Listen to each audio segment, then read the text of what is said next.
أعوذ بالله من الشيطان الرجيم. سورة الفجر مكية. بسم الله الرحمن الرحيم. والفجر وليال عشر والشفع والوتر والليل إذا يسر هل في ذلك قسم لذي حجر ألم تر كيف فعل ربك بعاد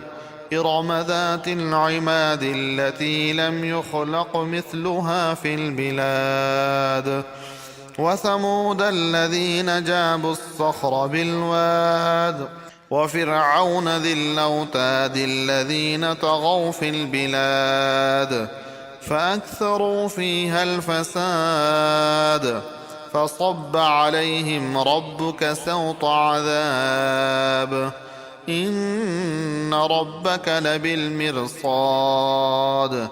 فأما الإنسان إذا ما ابتلاه ربه فأكرمه ونعمه فيقول ربي أكرمن وأما إذا ما ابتلاه فقدر عليه رزقه فيقول ربي أهانن كلا بل لا تكرمون اليتيم ولا تحاضون على طعام المسكين وتأكلون التراث أكلا لما وتحبون المال حبا جما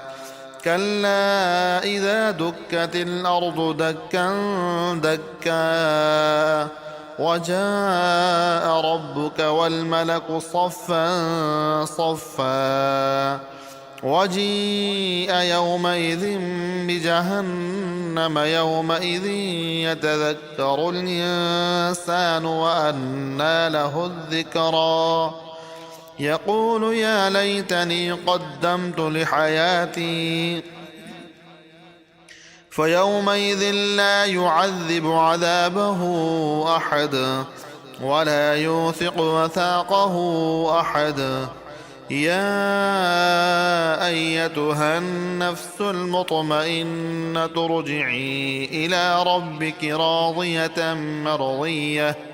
فادخلي في عبادي وادخلي جنتي